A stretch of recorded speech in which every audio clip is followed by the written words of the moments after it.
Assalamualaikum warahmatullahi wabarakatuh. Halo semuanya. Baik lagi sama aku Nesiade. Gimana kabar kalian? Mudah-mudahan sehat selalu ya. Kali ini aku mau cerita gitu, menceritakan ceritanya teman aku. Dan buat teman-teman yang belum subscribe, bantulah subscribe channel aku ya, biar channel ini terus makin berkembang dan aku juga makin semangat bikin kontennya. Terus jangan lupa like dan share juga biar banyak orang yang tahu tentang channel aku. Allah, ngarep banget. Mungkin kebanyakan orang pernah ngalamin hal-hal mistis gitu. Entah itu kayak ngerasa horor sendiri, merinding gitu kan. Entah itu perasaan kita aja atau memang sebenarnya ada yang ngeliatin kita gitu. Nah, kali ini temen aku dia nge-share ceritanya ke aku gitu kan. Ini temen SMA aku. Sebut aja namanya Melati ya. Terus ya aku kasih spoiler ya, di sini tuh hantunya tuh berambut pendek guys gitu. Tapi nggak blonde. Rambut pendek, mungkin habis dari salon kali ya mampir gitu. Gak ngerti juga deh kenapa rambutnya bisa pendek. Karena setahu aku rata-rata kalau misalkan hantu itu cerita-cerita orang gitu ya, rambutnya tuh pasti panjang gitu, menjuntai sampai ke lantai gitu, sampai nyapu lantai lah kayak gitu. Oke, Melati ini nama samaran ya, bukan nama aslinya. Kenapa aku kasih nama Melati, nama samarannya? Kalau Mawar itu identik dengan borak. Awalnya sih coba-coba. Nih aku ceritain dari awal ya. Temen aku ini ceritanya pengantin baru gitu kan. Lulus SMA dia nikah gitu ceritanya teh gitu. Pas nikah tuh memang suaminya itu udah punya rumah sendiri gitu. Udah punya rumah. Cuman rumah itu tuh memang udah lama gak ditempatin gitu. Jadi kayak dibangun untuk nanti dia kalau udah nikah.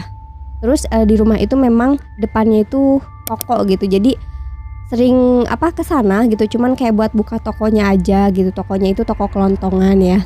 Cuman rumahnya itu nggak pernah ditempatin. Jadi nggak pernah ditinggalin. Kayak cuman buat buka warung. Udah sore pulang gitu kan. Kayak gitu. Nah, singkat cerita nikahlah mereka gitu kan. 3 bulan kemudian Melati itu hamil gitu kan. Alhamdulillah gitu. Nah terus pas di bulan pertama, di bulan kedua itu kayak gak ada masalah gitu kan. Kayak normal-normal aja gitu. Kayak orang hamil pada umumnya lah gitu.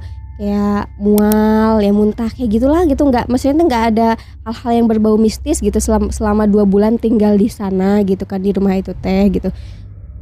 Cuman tetap kalau di sana tuh Melati tuh nggak mau sendirian gitu. Kalau misalkan kayak ke dapur gitu, dia tuh kayak nggak mau sendirian, harus ditemenin gitu kayak gitu.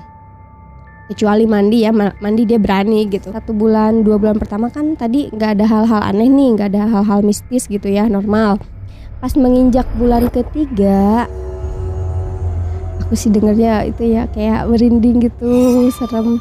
Pokoknya pas nginjak bulan ketiga, nah dia baru ngerasain tuh kayak berasa ada yang ngeliatin kata Melati tuh. Kalau misalkan mandi kayak berasa ada yang ngeliatin aja, kayak gimana sih kita kalau misalkan ngerasa horor sendiri, terus kalau di rumah tuh dia nggak berani sendiri gitu, kayak nggak mau sendiri gitu kayak gitu. Jadi kayak pernah nggak sih kalian ngerasain kayak padahal mah nggak ada apa-apa gitu, tapi kayak ngerasa takut gitu, kayak takut hantu gitu kan.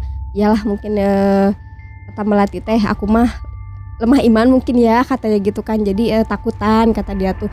Udah bulan ketiga itu tuh Melati tuh mandilah dia gitu kan, jebus mandi gitu. Pas lagi mandi nggak sengaja nih Melati tuh kepleset katanya gitu. Padahal dia bilang kayak posisinya tuh belum sabunan. Jadi si lantai tuh kalau misalkan kita sabunan kayak baru ngerasa licin gitu ya. Kalau misalkan belum sabunan kan masih keset ya keramiknya itu. Apalagi kalau misalkan Melatinya tuh memang rajin suka bersihin kamar mandi. Jadi ya keset aja gitu, lantainya tuh gak licin kata Melati gitu kan, kayak gitu. Bluk aja jatuh. Nah posisi jatuhnya dia itu si pantat. Kok pantat ya? Gimana ya bilangnya ya kalau bilangnya itu. Jadi si belakangnya itu kan belakang sih. Aduh takutnya ini jorok, enggak jorok ya. Ya udah deh, panggulnya, panggul ya. Aman ya panggul ya. Panggulnya itu panggul sih, pantat aja nggak apa-apa kali ya. Pantat aja nggak apa-apa kali ya. Gak apa-apa. Nah, jadi yang jatuhnya itu pas pertama itu pantatnya dulu gitu, blek aja kayak gitu. Gimana posisi berdiri mandi terus kepleset jatuh blek, kebayang nggak? Posisi dia lagi hamil 3 bulan tuh, ya kan? Dia langsung itu kan manggil suaminya, karena orang Sunda pasti manggil Aa katanya gitu kan, Aa sambil teriak gitu. Terus suaminya kaget dong, Asepnya itu kaget, hah kenapa Neng katanya gitu kan. Ini aku jatuh katanya, aduh sakit banget kepleset katanya gitu kan. Yang bikin kagetnya itu Melati tuh sebenarnya belum ngeh kalau dia tuh kayak ada keluar darah gitu, tapi suaminya itu Asepnya tuh ngelihat kayak dari pahanya itu kayak ada mungkin darah gitu ya, set gitu ngucur gitu. Neng ya Allah ini ada darah katanya gitu kan, Neng tekunan naon cenah. Kalau aku ya ditanya tekunan naon geus puguh aku jatuh nyerinya, ditanya tekunan naon ya pasti nyeri kunaon naon atuh Enggak, itu menurut aku gitu ya. Intinya terus kata Melati, aduh perut aku sakit katanya gitu kan. Udah langsung dibopong aja gitu sama Asep teh. Dia kan mandinya belum kelar nih, belum sabunan belum apa, kayak baru gejebur gitu ngambil air gitu kan, kayak basuhin badan doang gitu. Langsung sama Asepnya teh dipangku, dibawa ke kasur gitu, ditidurin, habis itu diselimutin terus dipakein daster kata dia teh, pokoknya dipakein baju seadanya kata Asep teh. Kata Melati teh cenah gitu kan. Habis gitu teh karena Melatinya itu terus kayak bilang aduh kesakitan terus pelutnya gitu kan, ngeraung sakit katanya gitu kan.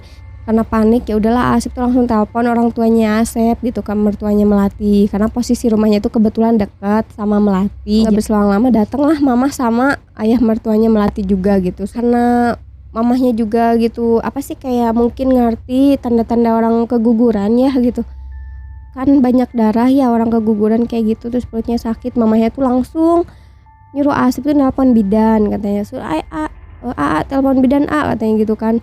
Kata mamah Nana teh udahlah, mama Ana teh langsung nelpon bidan terdekat gitu. Ditelepon lah bidan, alhamdulillah nggak lama bidannya tuh datang gitu kan. Datang dan ternyata memang posisinya itu Melati tuh udah keguguran. Jadi kegugurannya bukan di kamar mandi tapi di kamar yang pas raung-raung kesakitan segala macam, mungkin kontraksi lah ya itu tuh, makanya dia sakit. Udah itu pokoknya udah keluar aja janinnya teh gitu kan, udah keguguran. Ya Allah pasti sedih banget ya. Aduh.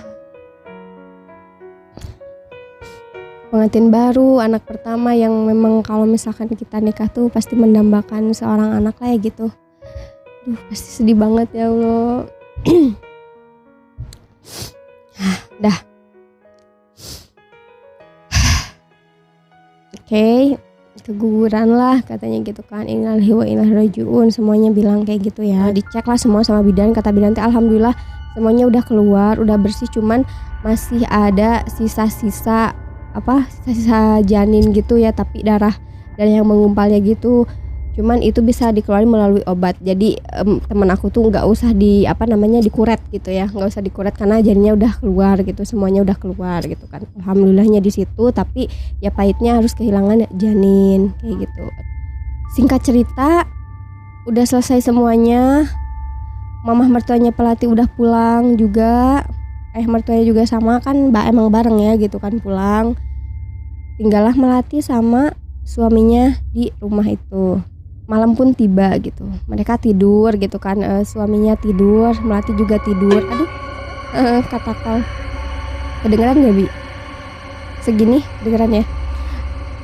Singkat cerita mereka tidur lah ya gitu kan, dan posisi denah kamarnya itu aku mau ngasih gambaran gitu, tapi editornya bisa nggak sih jadi nanti ada digambarin gitu. Tuh utara ya, ini tuh selatan gitu, ini tuh timur, ini tuh barat, jadi gini enggak lah. Kayak gini.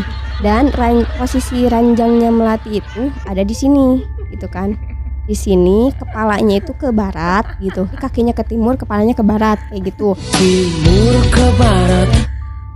Kata Melati tuh dia kayak kebangun gitu di jam 12:30, kebangun. Dia tuh posisinya kebangun katanya gitu kan. Kebangun. Aduh serem banget. Dia tuh kebangun, matanya melek gitu kan, nggak sadar kayak dia tuh nengok ke sebelah kanan. Posisi badannya tuh masih tiduran gitu, masih di kasur, tapi matanya tuh ngegeser ngeliat ke sebelah kanannya dia tuh kayak ngeliat, terus dia ngeliat sosok itu gitu di sana. Badannya Melati tuh nggak bisa digerakin, Melati tuh nggak bisa teriak juga, kayak tiba-tiba ya orang shock mungkin, kayak gitu kayak gitu, ngerti nggak sih, kayak Melati sih bilangnya kayak gitu ya, apaan tuh gitu mungkin kan kayak gitu.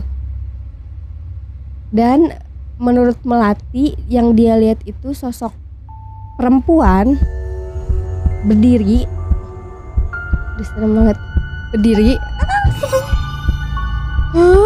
Soalnya aku kayak suka ngebayangin gitu loh, berdiri putih-putih katanya gitu kan, putih-putih, terus lagi natap, lagi ngelihat dia, dan posisi sosok itu tuh tangannya kayak gini nih.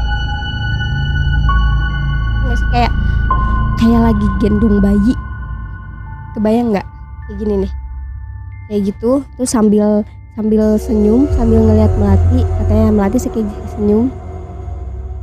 Rambutnya pendek, pokoknya putih-putih semuanya gitu kan, rambutnya pendek, posisi tangannya kayak gini sambil ngeliatin Melati. Dan posisi sosok itu teh, sosok menurut Melati kayaknya perempuan katanya gitu kan. Sosok itu teh sambil maju nembus ke pintu, set, hilang. Dah tuh hilang lah gitu kan. Menurut Melati itu ada kira-kira waktunya tuh nggak terlalu cepet, tapi nggak terlalu lama juga, kayak lumayan lah gitu. Jadi sampai dia tuh bisa ngelihat dengan jelas gitu, rambut pendek, mukanya serem, posisi senyum ke dia, dan posisi tangannya itu lagi gendong bayi, maju nembus pintu. Ya Allah, serem banget Pak. Aduh, kebayang gak sih? Aduh, amit-amit ya, mudah-mudahan kita dijauhin dari hal-hal yang kayak gitu ya. Terus udah tuh kan ya, udah nembus pintu. Selesai nembus pintu, Melati baru kayak bisa ngegerakin badannya. Dia mungkin udah kayak mulai udah nggak shock. Terus dia bisa ngomong, dia itu nyolek suaminya. Katanya, aku kedinginan, kata Melati tuh kayak gitu. Jadi kode minta dipeluk gitu. Cuman dipeluk bukan karena kedinginan, posisinya karena dia takut gitu kan. Oke lah, suaminya meluk dia, tidur sampai pagi gitu kan. Udah bangun lah gitu kan pagi-pagi. Nah, di siang hari sekitar enggak siang, pagi, masih pagi, sekitar jam 8. Jam 8 itu waktunya toko dibuka. Ya, tokonya itu dibuka. Terus ibu mertuanya datang gitu kan ke situ. Biasa yang jagain tokonya itu kan ibunya. Cerita lah Melati sama ibu mertuanya gitu kan, cerita juga ke suaminya. Tahu nggak tanggapan suami sama ibu mertuanya seperti apa? Gini ya, jadi Melati ceritanya kayak gini. Mah, teteh semalam katanya gitu kan, sekitar jam 12:30 malam itu kebangun katanya gitu. Pas Melati bilang teh kebangun, terus teteh nggak sengaja tuh nengok ke sebelah kanan, katanya ke depan meja rias, katanya gitu kan, samping katanya. Teteh ngelihat ada itu kayak hantu gitu mah, katanya gitu kan, putih-putih, rambut pendek, terus kayak sambil gendong bayi, senyum ke Melati, terus nembus pintu gitu. Melati tuh takut, tapi Melati nggak berani bilang ke pas malamnya, katanya gitu kan. Jadi Melati tuh nunggu pagi dulu ceritanya, baru mau cerita gitu kan. Kayak gitu.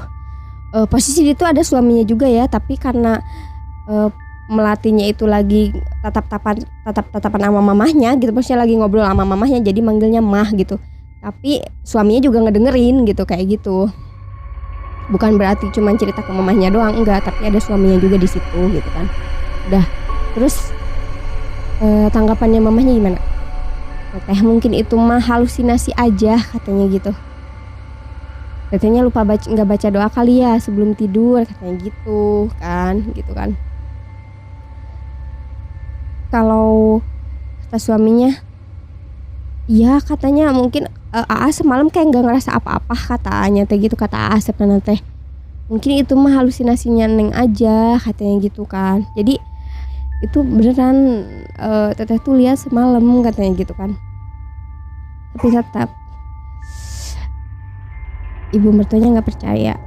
Oke lah, supaya ibu mertuanya percaya gitu kan, Melati tuh langsung bilang kayak gini, Mah, coba mamah telepon Pak Ustadz. Jadi mamahnya itu kayak punya saudara gitu. Saudara ini kebetulan Ustadz dan bisa kayak ngelihat sesuatu hal yang memang yang nggak bisa dilihat sama kita gitu. Sama kita, maksudnya sama yang kasat mata gitu. Jadi kayak punya apa ya? Punya ajian atau ilmu lah mungkin ya kayak gitu. Jadi bisa ngelihat makhluk-makhluk yang memang nggak bisa dilihat kasat mata. Pokoknya malah kayak gitu. Jadi bisa nerawang, bukan nerawang, kalau nerawang ngeramal kan ya. Ini mah enggak. Terus nanyalah ke Pak Ustadz gitu kan. Mamahnya cerita, Pak Ustadz, punten, kan orang Sunda ya gitu. Punten tuh maaf. Aku translatein aja ya ke bahasa Indonesia. Pak Ustadz maaf. Nih teteh tuh cerita katanya semalam tuh ngelihat ini gitu kan, kata mamahnya teh ke Pak Ustadz. Itu teh emang bener apa halusinasi tetehnya aja cina gitu kan, teteh Melati aja gitu. Terus kata Pak Ustadz, teteh sakedapnya cina, sebentar ya cina gitu kan, mau dilihat dulu katanya gitu. Kelah nunggu sekitar 2 tahun, gak ada yang canda, gak 2 tahun, nunggu beberapa lama gitu kan. Terus gak lama Pak Ustadz langsung bilang katanya, Bu Haji punten katanya, maaf gitu kan, si teteh emang beneran ngelihat cina itu teh nggak sengaja. Kalau Pak Ustadznya bilang tuh apa ya, jadi pokoknya Pak Ustadz ceritain di situ tuh. Jadi sebenarnya mah sosok yang teteh lihat ini itu tuh yang gangguin teteh di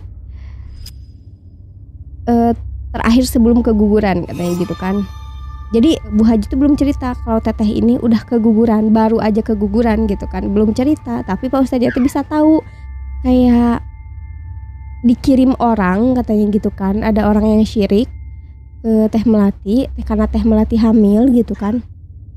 Jadi orang itu teh ngirim yang kayak gitu kan untuk gangguin Melati katanya, supaya Melati itu keguguran dengan cara, jadi pas kepleset di kamar mandi teh, kata Pak Ustadznya teh itu mah bukan kepleset karena kepleset biasa, tapi katanya teh dijorokin sama sosok itu katanya gitu kan. Yang serem banget ya. Jadi kayak dijorokin lah gitu kan sama itu tuh yang rambut pendek itu teh. Ih serem. Makanya jatuh. Nah, Teh Melati ngeliat sambil kayak sosok itu teh gendong bayi. Jadi seolah-olah sosok itu teh kayak ini loh, udah gue ambil gitu kan. Gak mungkin dong dia bohong sama aku gitu, karena secara kita tuh deket banget guys, kayak gitulah pokoknya.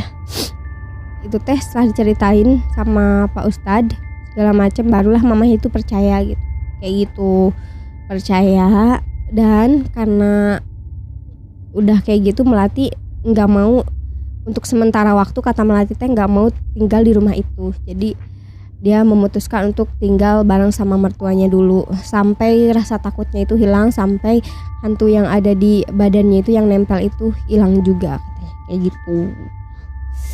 Nah udah gitu teh sama Pak Ustadz teh pokoknya Melati ini teh langsung di ruqyah gitu. Di ruqyahnya itu ini loh guys, apa sih namanya, online gitu, ruqyah online.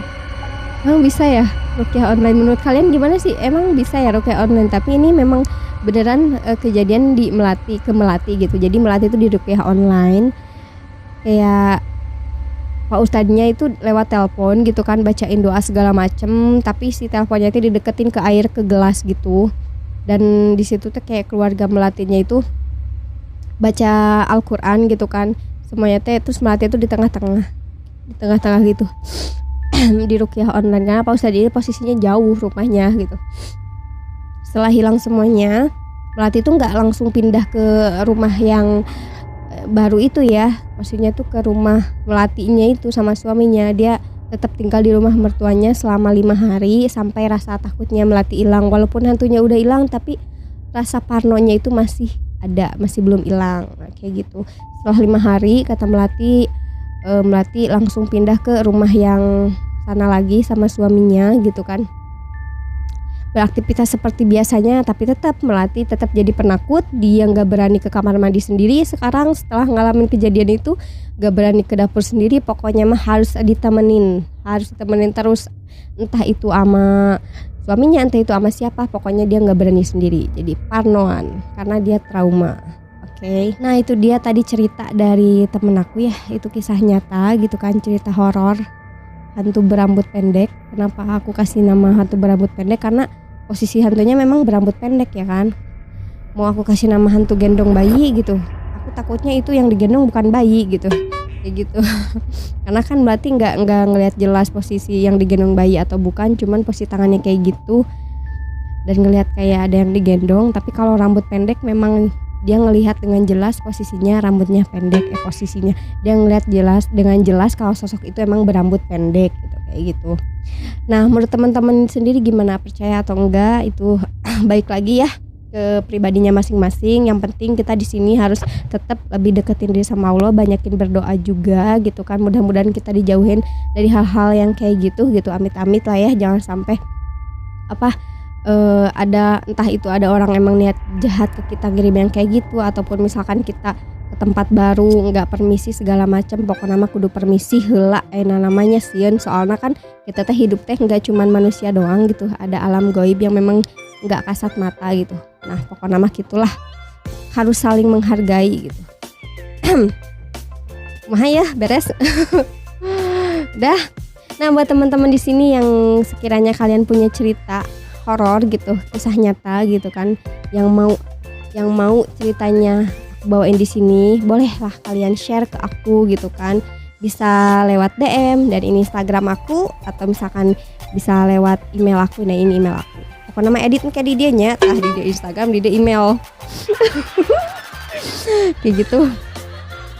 Oke, mudah-mudahan kalian nggak parno ya abis dengerin cerita aku. Pokoknya mah manusia itu makhluk paling sempurna, jadi kalian jangan takut. Walaupun aku sendiri memang penakut ya.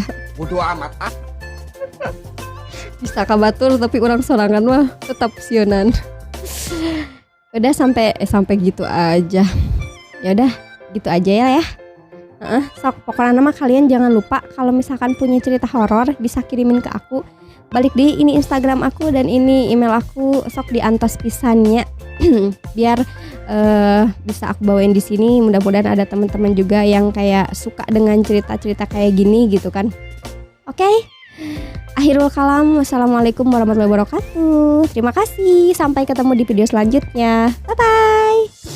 Yang belum subscribe jangan lupa subscribe ya. Nah.